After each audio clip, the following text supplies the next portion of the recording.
Okay, imagine seeing this headline flash up. Two major automakers poised to exit U.S. over tariffs.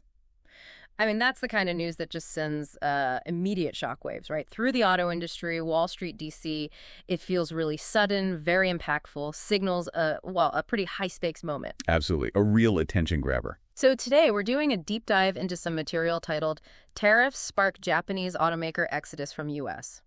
We're going to focus on the very latest developments around these proposed tariffs. And critically, the swift response, maybe even forceful response, we're already seeing from giants like Toyota and Honda. Right. And this whole situation, it's really bubbling up because of former President Trump's renewed tough stance on foreign imports. It's apparently a core part of his potential 2025 economic plan. So it's basically reigniting trade tensions that, well, maybe a lot of people thought were kind of in the past. What's really interesting, I think, is how fast these, let's call them political intentions, are turning into actual business decisions, real-world stuff. That's exactly the dynamic we need to unpack here. So for you listening, our mission today is to really get underneath those dramatic headlines. We want to explore the immediate reactions, the strategies from these auto titans, and maybe most importantly, what's genuinely at stake for the U.S. economy and, for you, the consumer. Yeah. We've pulled out the key insights from the material we looked at. Let's try and connect the dots. Okay. So what we're seeing based on this material, it's a remarkably direct response. Toyota and Honda, these huge players, they're not just, talking. Reports are indicating they're already starting to scale back U.S. operations. Really? Already scaling back. Yeah, we're hearing about internal memos, industry insiders talking about deep reviews of long-term investments. And all of this is apparently triggered specifically by these renewed threats of, 25% import tariffs? Right, the 25% number.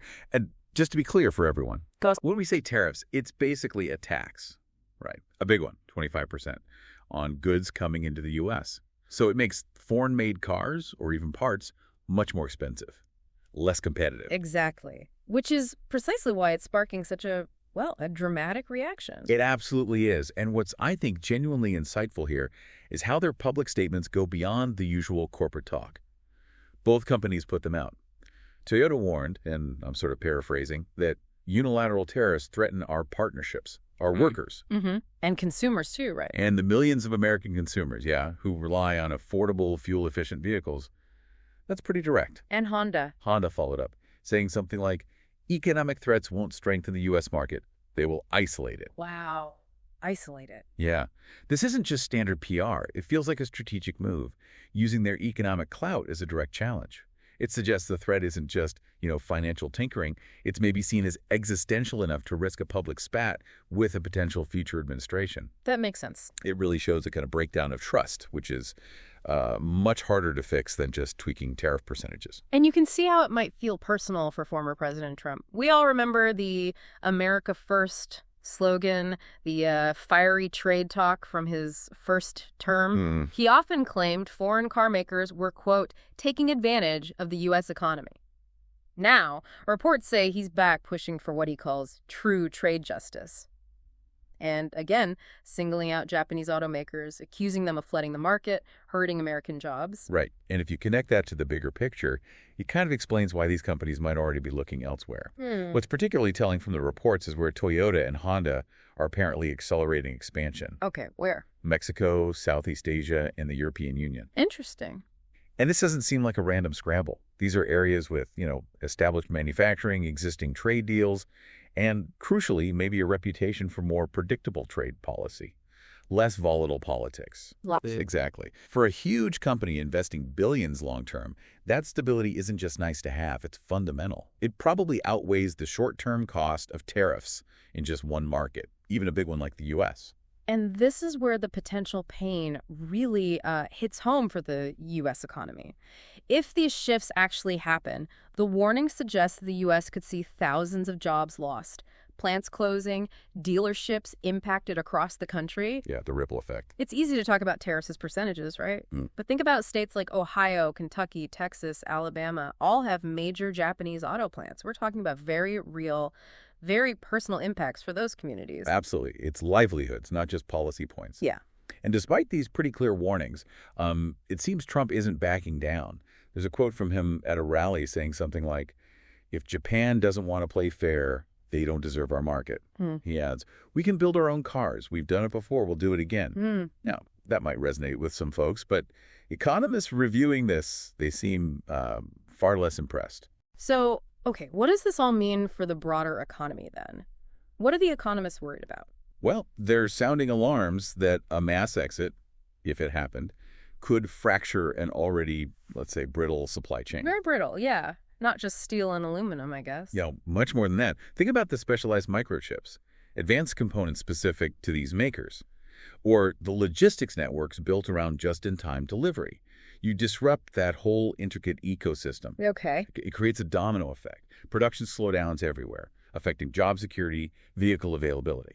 And choice for consumers too, right? Yeah. Especially affordable cars, hybrids. Toyota and Honda are huge there. Exactly. They dominate those segments. So it's not just about the number of cars on the lot, it's the type of cars too. Right. So this moment, it really isn't just another debate. It's being framed as a genuine turning point.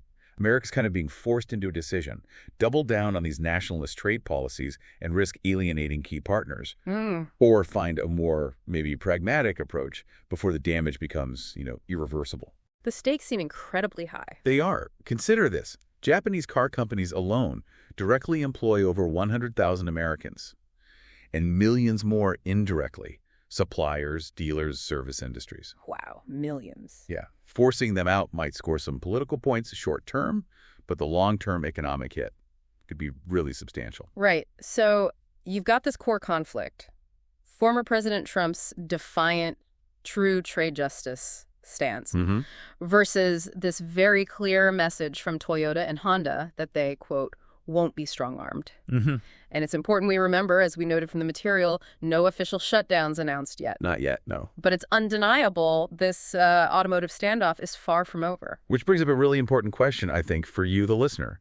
If the U.S. were to lose its grip on what the source calls one of the most reliable sources of high-quality, efficient vehicles, how might American consumers, not just politicians, but everyday people, truly feel the pain? Yeah, it's not just abstract economics, then. Not at all. Absolutely. So, as you think about this, maybe consider what specific sectors, what parts of daily life, maybe even beyond the car itself, might be unexpectedly impacted if a shift this big in manufacturing actually happened. Good question. And what does this whole scenario tell us about how interconnected global trade really is? Often in surprising ways. We've given you the nuggets we found. Now it's really time for you to connect the dots. Thanks for watching. Stay updated with Global Scope 360. Thank you so much. Subscribe to my channel and click the bell icon.